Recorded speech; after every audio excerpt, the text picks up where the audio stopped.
Good morning. Tension, tension, tension.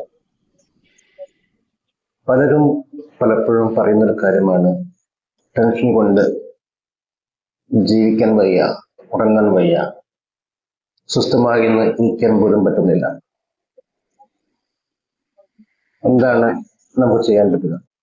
തിരക്ക് പിടിച്ച ഈ ജീവിത സമയത്ത് എങ്ങനെ മനസ്സിനെയും ഹൃദയത്തെയും ശാന്തമാക്കാം? ഞാൻ പരിശീലിക്കുന്ന ധ്യാന പദ്ധതിയിലൂടെ എനിക്ക് റിലാക്സ് ചെയ്യാനും ടെൻഷൻ ഫ്രീ ആയും സ്ട്രെസ് ഫ്രീ ആയും ഇരിക്കാൻ സാധിക്കുന്നുണ്ട്. വളരെ സിമ്പിളായ ധ്യാന രീതി, ഹാർട്ട്ഫുൾനെസിന്റെ ധ്യാന രീതി. മറ്റു രീതികൾ എന്താ മെച്ചമല്ലേ എന്ന് നിങ്ങളിൽ പലരും ചോദിച്ചേക്കാം. പക്ഷേ ഞാൻ അവയൊന്നും തന്നെ പരീക്ഷിച്ചു നോക്കിയിട്ടില്ല എന്നതാണ് എൻ്റെ ഉത്തരം. പരീക്ഷിച്ചു നോക്കാതെ എങ്ങനെയാണ് എനിക്ക് അവയെക്കുറിച്ച് എനിക്ക് പറയാൻ സാധിക്കുക?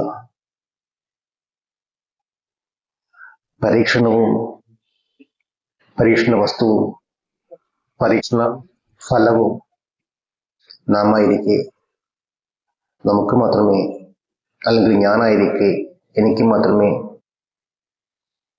ഫലത്തെക്കുറിച്ചും പരീക്ഷണത്തെക്കുറിച്ചും പറയുവാൻ സാധിക്കുള്ളൂ. അങ്ങനെ ഒരു ഫലത്തെക്കുറിച്ച് അറിയണമെങ്കിൽ പരീക്ഷിച്ചു നോക്കണം. എങ്ങനെയാണ് പരിശീലിക്കുന്നത് എന്ന ചോദ്യം തീർച്ചയായും നിങ്ങൾ ചോദിക്കാം. ഹാർട്ട്ഫുൾനെസ്സിലെ ട്രെയിനർക്ക് നിങ്ങളെ സഹായിക്കാൻ സാധിക്കും. ഹാർട്ട്സ് ആപ്പ് എന്ന ആപ്പിലൂടെ നിങ്ങൾക്ക് ട്രെയിനറെ കണ്ടുപിടിക്കാം. ഹാർട്ട്ഫുൾനെസ്സിന്റെ വെബ്സൈറ്റിലൂടെ നിങ്ങൾക്ക് ട്രെയിനറെ കണ്ടുപിടിക്കാം.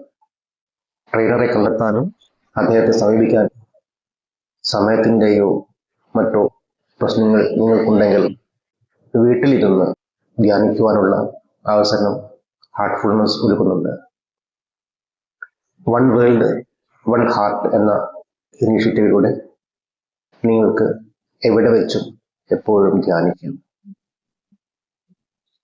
അതിൻ്റെ രജിസ്ട്രേഷൻ ലിങ്ക് ഞാൻ താഴെ കമൻറ്റ് ബോക്സിൽ കൊടുക്കാം, ഡിസ്ക്രിപ്ഷനിൽ കൊടുക്കാം. അതിൽ നിങ്ങളുടെ ഇമെയിൽ ഐ ഡിയും ഫോൺ നമ്പറും കൊടുത്ത് രജിസ്റ്റർ ചെയ്ത് കഴിഞ്ഞാൽ വേണ്ട ഇൻസ്ട്രക്ഷൻസ് നിങ്ങൾക്ക് ലഭിക്കും.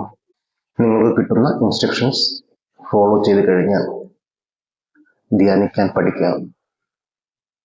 ധ്യാനത്തിലൂടെ ഞാൻ അനുഭവിക്കുന്ന ഈ ശാന്തത, relaxation, tension free, stress free life നിങ്ങൾക്ക് നേടാം. പരീക്ഷിക്കുവാൻ സ്വയം സന്നദ്ധത കാണിച്ചുകൊണ്ട് നിങ്ങളും കടന്നു വരും. ഗുണകരമല്ല എന്ന് തോന്നുന്നുവെങ്കിൽ നിങ്ങൾക്ക് ഇട്ടിറങ്ങി പോവാം. പക്ഷേ ഒരു കണ്ടീഷൻ, ഹാർട്ട്ഫുൾനെസ്സിൽ പരിശീലിക്കുവാൻ പറയുന്നതായ എല്ലാ ഘടകങ്ങളും ഒരു നിശ്ചിത സമയം പരീക്ഷിച്ചു നോക്കിയ ശേഷം മാത്രമേ നിങ്ങൾ ഉപേക്ഷിക്കാൻ പാടുള്ളൂ. പരീക്ഷിച്ചു നോക്കണമെന്ന് പറയാൻ കാരണം, നിങ്ങൾ ഇത്തരത്തിൽ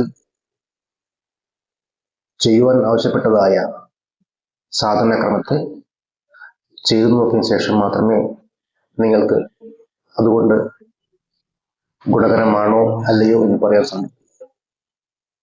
ഏതെങ്കിലും ഒന്നോ രണ്ടോ ക്രമങ്ങൾ മാത്രം, സ്റ്റെപ്പുകൾ മാത്രം ചെയ്തതുകൊണ്ട് ഞാൻ പറഞ്ഞ ഈ പൂർണ്ണ ഫലം കിട്ടുകയില്ല.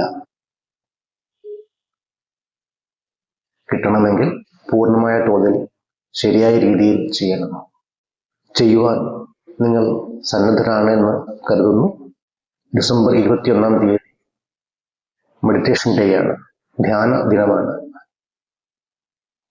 എന്തുകൊണ്ടായിരിക്കാം ഇത്തരത്തിൽ ഒരു ധ്യാന ദിനം?